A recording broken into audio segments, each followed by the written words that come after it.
Students, welcome to my channel. और आज हम स्टार्ट कर रहे हैं हमारे chapter 7 diversity in living organisms के in text question.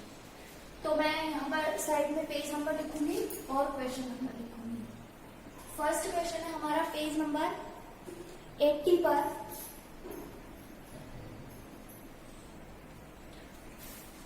Why do we classify organisms? Means हम ऑर्गेनिजम्स को क्लासीफाई क्यों करते हैं? तो to make the study of organisms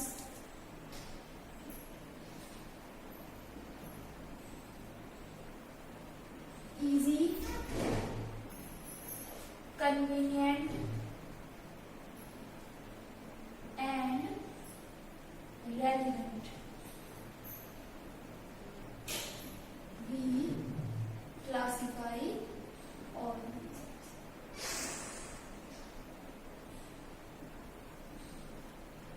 means हमें अगर किसी ऑर्गेनिज्म की स्टडी करनी है तो उसको इजी बनाने के लिए, उसको कन्वीनियंट करने के लिए और उसको रेलिवेंट एग्जैक्ट स्टडी करने के लिए हमें क्लासिफिकेशन की जरूरत होती है। सेकंड है give 3 examples of range of variations that you see in life forms around you. तो हम बताएंगे range of variations around us are. 3 बतानी है हमें। तो फर्स्ट बताएंगे हम small insects to large whale. Second है हम यहां पर बताएंगे फ्लाइंग बी टू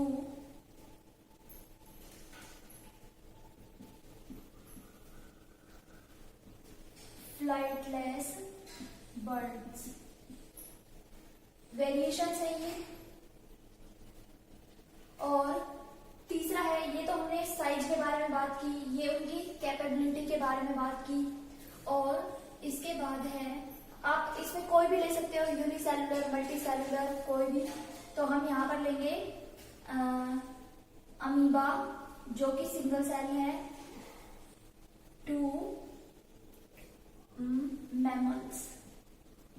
मैमल्स या कह सकते हो आप यहाँ पर ह्यूमन बीइंग्स। ठीक है, तो यहाँ पर हमें 3 वेरिएशंस बतानी थी, वो हमने बता दी। नेक्स्ट हमारा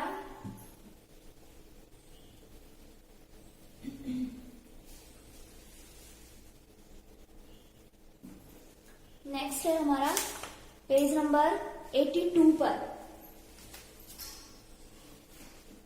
फर्स्ट क्वेश्चन है which do you think is a more basic characteristic for classifying organisms. इसमें 2 ऑप्शंस दिए हुए हैं, the place where they live and the kind of cells they are made of. Means आपसे पूछा है कि इन दोनों में से एक तो ऑर्गेनिज्म किसी जगह पर रह रहा है, उसका हैबिटेट, और दूसरा उसके अंदर जो सेल्स का अरेंजमेंट है, काइंड ऑफ सेल्स, उनमें से कौन सा ज्यादा बेसिक कैरेक्टरिस्टिक हो सकता है क्लासिफिकेशन के लिए। तो जो सेकंड वाला है the kind of cell, the kind of cell is more basic characteristic।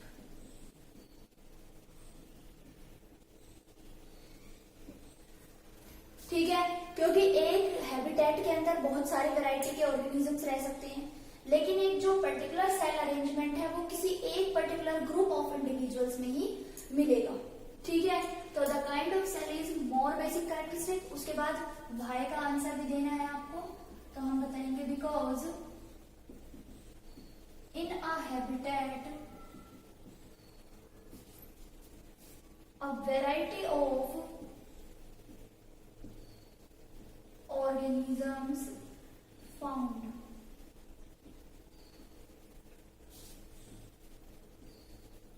but a particular type of cells is found only in a group of organisms. Second है इसमें, what is the primary characteristic on which the first division of organisms is made? तो सबसे पहला जो characteristic classification का जो base था वो था यूनिसेलुलर और multicellular, that is number of cells. Number of cells is the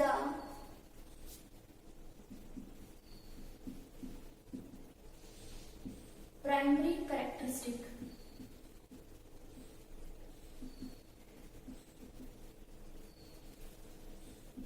that divide organisms into unicellular and multicellular.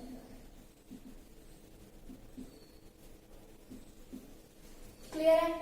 उसके बाद थर्ड है, on what basis are plants and animals put into different categories. तो animals और plants के अंदर mode of nutrition, plants क्या होंगे, photosynthesis करेंगे इसलिए ऑटोट्रॉप्स होंगे, और एनिमल्स हेटेरोट्रॉप्स होंगे. तो mode of nutrition and cell wall, ये दो बेसिक कैरेक्टरिस्टिक हैं जो प्लांट्स और एनिमल्स को डिफर करती हैं एक दूसरे से.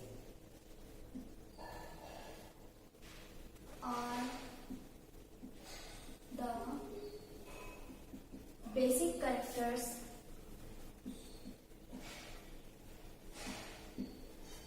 ठीक है. नेक्स्ट हम नेक्स्ट पेज पर चलेंगे. अब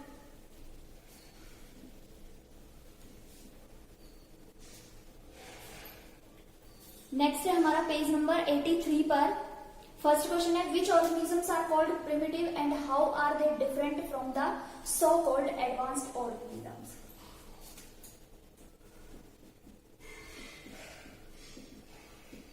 primitive organisms are very simple and does not have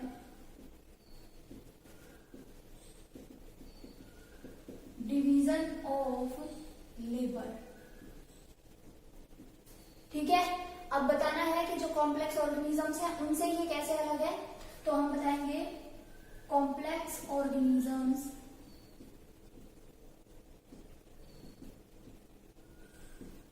have complex tissue or organ system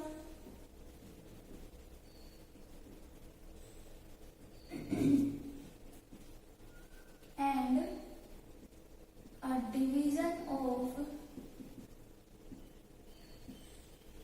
labor is found in them. ठीक है. तो ये हो गया हमारा. इसके बाद सेकेंड क्वेश्चन है, will advanced organisms be the same as complex organisms. Why? तो हम बताएंगे कि जो एडवांस ऑर्गेनिज्म और कॉम्प्लेक्स ऑर्गेनिज्म है वो कई बार हम इंटरचेंजेबली यूज कर सकते हैं, लेकिन सारे एडवांस्ड ऑर्गेनिज्म तो कॉम्प्लेक्स होंगे, बट जितने भी कॉम्प्लेक्स ऑर्गेनिजम्स हैं वो एडवांस हैं, ये जरूरी नहीं है. ठीक है. तो हम कह सकते हैं yes they are almost same, but all complex organisms are not said to be advanced.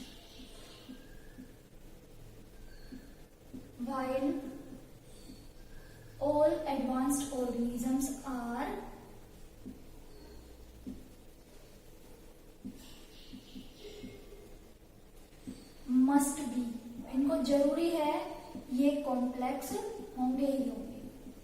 मतलब जो एडवांस्ड ऑर्गेनिजम्स हैं वो तो कॉम्प्लेक्स होंगे, इसमें कोई शक वाली बात नहीं है, लेकिन जो कॉम्प्लेक्स ऑर्गेनिज्म है वो एडवांस है, ऐसा हो भी सकता है और नहीं भी हो सकता। नेक्स्ट है, इसमें यहां तक लिख लेना। इसके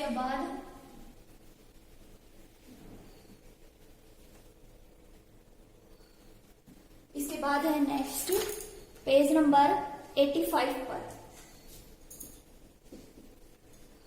What is the criteria for classification of organism as belonging to kingdom Monera or Protista? Monera और Protista के अंदर presence और absence of nucleus is the basic characteristic. Presence and absence of nuclei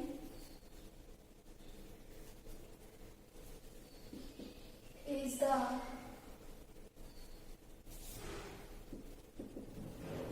criterion for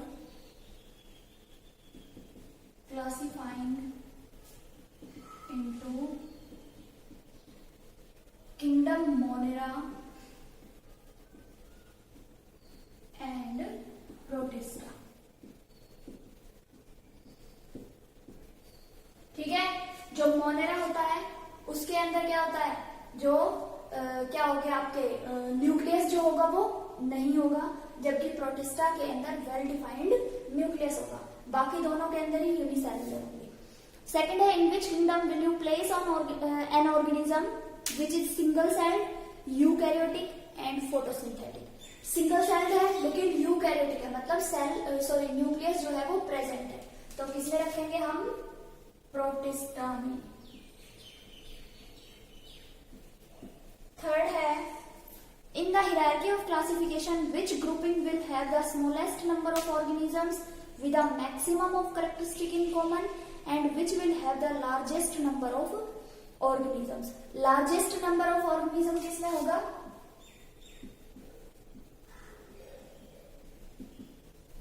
kingdom के अंदर।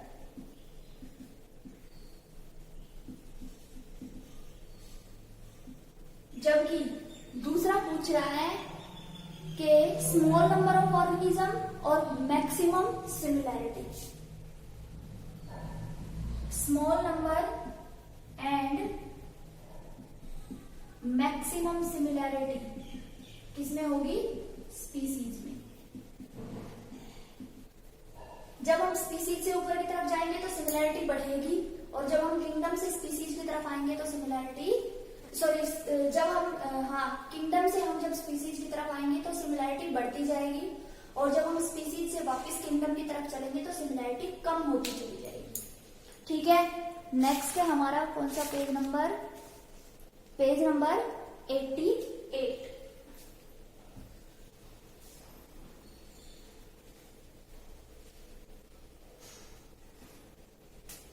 Page number 88 पर पहला question है, Which division among plants has the simplest organisms?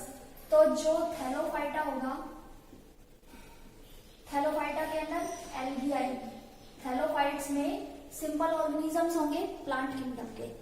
Next है second question, how are pteridophytes different from phanerogams? तो जो pteridophytes होते हैं उनके अंदर वस्कुलर बंडल जो होगा वो प्रोमिनेंट टाइप का होगा, जबकि जो फेनेरोगेम्स होते हैं उनके अंदर वस्कुलर बंडल वेल डिफाइंड होगा। तो हम बताएंगे, यहाँ पर हम टेरिडोफाइट्स लिख लेते हैं और यहाँ पर फेनेरोगेम्स लिख लेते हैं।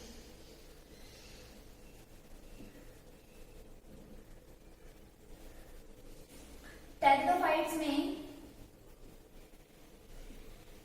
दे हैव क्या था, जो वस्कुलर बंडल होगा वो यहाँ पर इतना ज्यादा प्रोमिनेंट नहीं होगा, मतलब सिंपल टाइप का होगा, simple type of vascular system.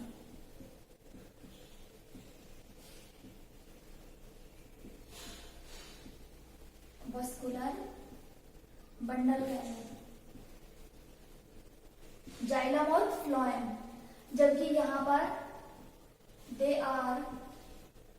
They have advanced type of vascular bundle. ठीक है, इसके एग्जाम्पल थे टेरिडोफाइट्स के क्या थे, फर्न्स और मोसिस जो थे वो टेरिडोफाइट्स में आते हैं, जबकि फेनेरोगेम्स के अंदर आपके डाइकोट्स और मोनोकोट्स दोनों को इंक्लूड किया जाता है। डाइकोट्स, मोनोकोट्स, या जिम्नोस्पर्म, एंजियोस्पर्म जो भी है। ठीक है, नेक्स्ट इसमें how do gymnosperms and angiosperms different from each other. तो जो जिम्नोस्पर्म और एंजियोस्पर्म में डिफरेंस बताना है।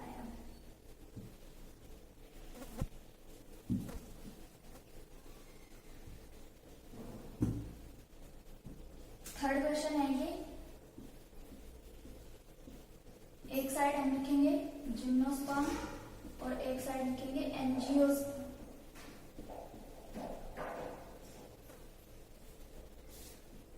जिम्नोस्पर्म जो होंगे वो क्या हो सकते हैं, वो एवरग्रीन प्लांट्स होंगे, दे आर एवरग्रीन, हमेशा हरे रहेंगे, जबकि एंजियोस्पर्म्स जो होंगे they are not evergreen, means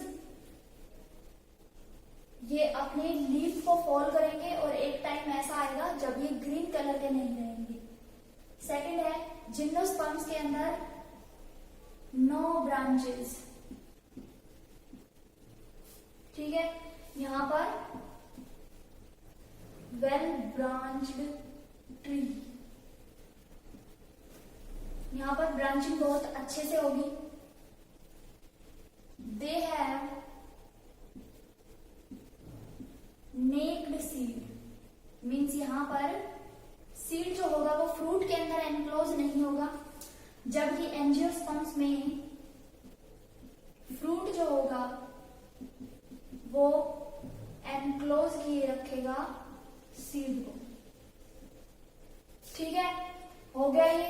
इसके बाद यहां पे आप लिख सकते हो they do not have flower and fruit. यहां पर सिर्फ सीड होता है, वो भी वुडी सीड होगा, कंज्यूम नहीं किया जाएगा, जबकि यहां पर फ्लावर भी होगा और फ्रूट भी होगा।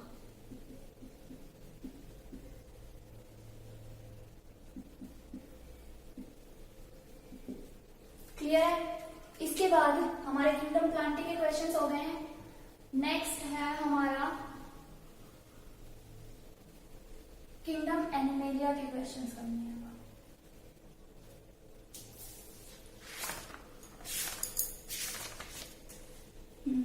पेज नंबर 94 पर है। फर्स्ट क्वेश्चन है how do poriferan animals different from coelenterate animals. तो पोरिफेरा और इधर हम लिखते हैं coelenterate.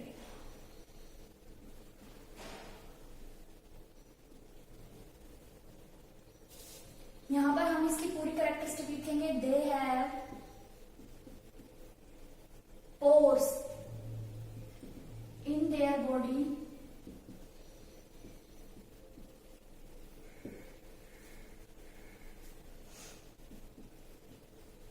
they do not have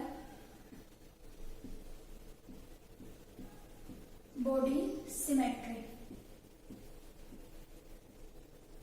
इनके पास बॉडी सिमेट्री नहीं होगी। फॉर एग्जाम्पल है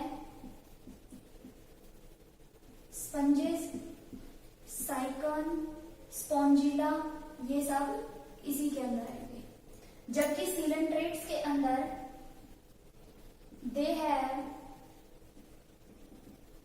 बायलेटरल सिमेट्री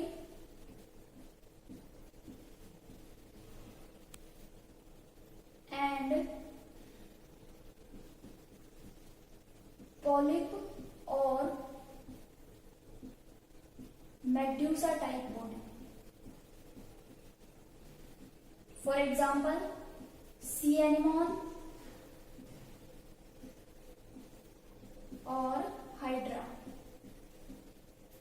ठीक है, ये पॉलीफेरस और सिलेंट्रेट्स में डिफरेंस है। नेक्स्ट है how do annelids animals differ from arthropods.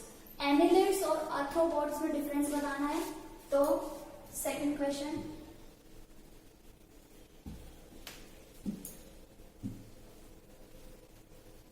एक साइड हम लिखेंगे एनिलिड्स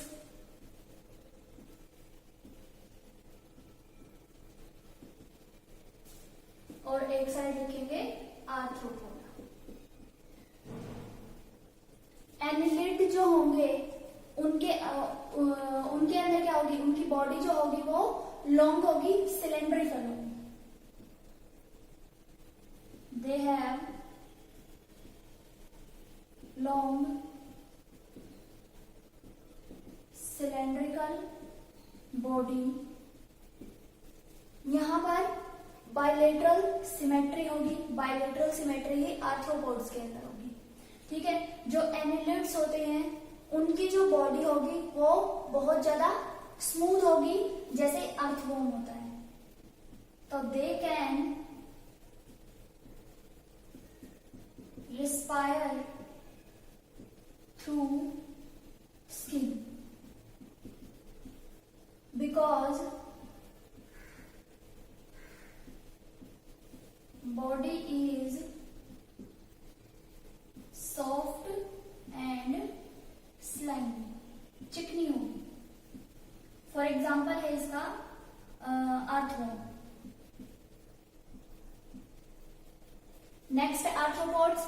तो आर्थ्रोपोड्स जो होते हैं वो सबसे लार्जेस्ट ग्रुप है एनिमल किंगडम का। इनके पास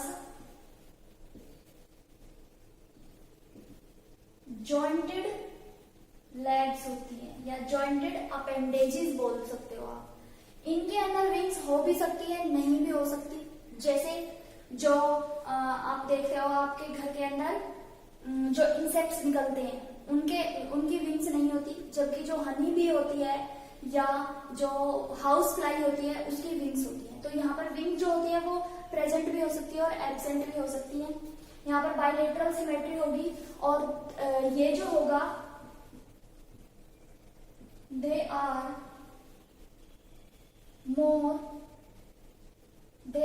एबल टू मोर सर्वाइव। इनकी सर्वाइवल रेट जो होती है वो ज्यादा होती है। फॉर एग्जाम्पल है यहाँ पर हनी बी लिख रही हूं मैं खाली, उसमें हनी बी या कोई भी बी इंक्लूड कर सकते हो। उसके अलावा आपका जो कॉकरोच होता है वो भी इसी कैटेगरी में आएगा। कॉकरोच है, स्कॉर्पियन है, ये सब इसी कैटेगरी में आएंगे। नेक्स्ट है थर्ड क्वेश्चन।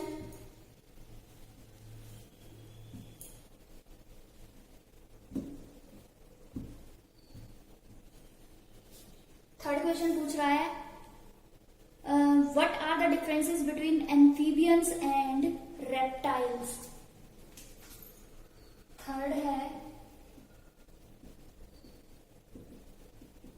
एम्फीबियन और रेप्टाइल।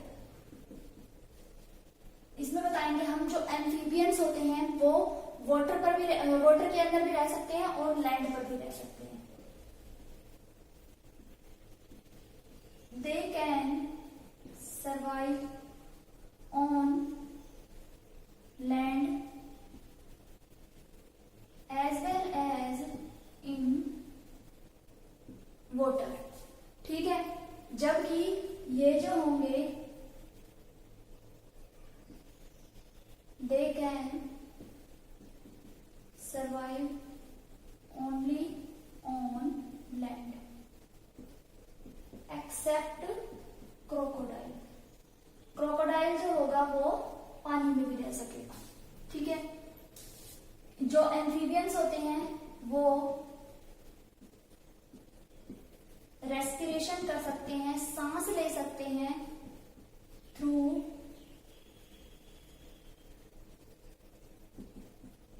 गिल्स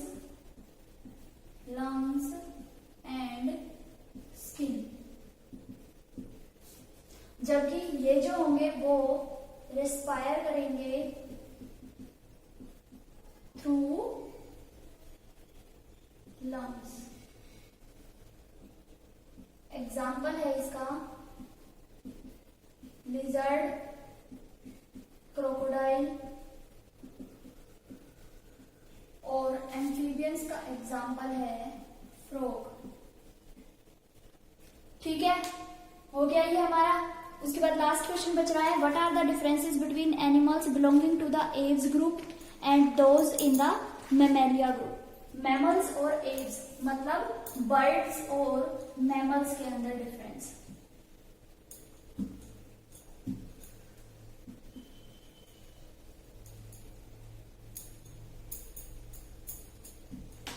फोर्थ है हमारा एव्स और मैमल्स। तो एव्स जो होते हैं दे,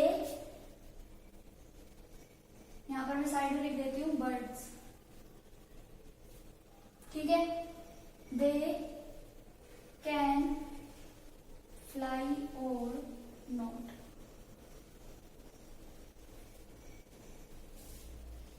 They can't fly except bat। जो बैट होती है चमगादड़, वो मैमल्स की कैटेगरी में आती है, लेकिन वो फ्लाई कर सकती है। सेकंड है इसमें दे ले एग्स, ये अंडे देंगे, और यहां पर they give birth to young ones।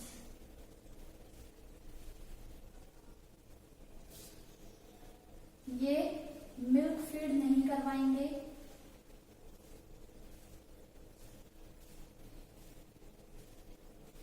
Milk feed to young once.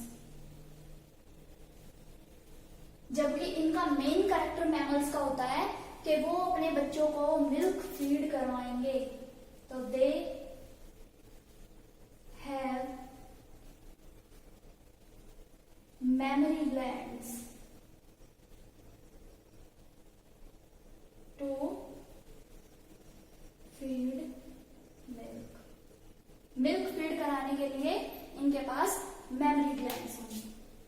इसका एग्जाम्पल होगा कैट,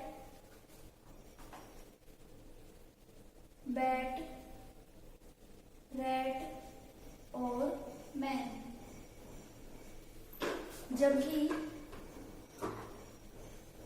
इसका एग्जाम्पल बर्ड्स आप कुछ भी बता सकते हो, जैसे पिजन है, पिकॉक है, स्पैरो है, या जो भी जितने भी बर्ड्स आपको दिखते हैं। ठीक है, इनमें से कुछ फ्लाई करेंगे। ऑस्ट्रिच और ईमू जो बर्ड होते हैं वो फ्लाई नहीं करते, इसलिए मैंने यहाँ पर नोट भी लिखा है। ठीक है, तो these are all about the index questions of chapter 7। इसके बाद हम नेक्स्ट वीडियो में इसके एक्सरसाइज के क्वेश्चन आंसर डिस्कस करेंगे। ओके, वीडियो अच्छी लगी तो प्लीज लाइक कर देना, और चैनल को अभी तक सब्सक्राइब नहीं किया है तो चैनल को सब्सक्राइब भी कर देना। Thank you.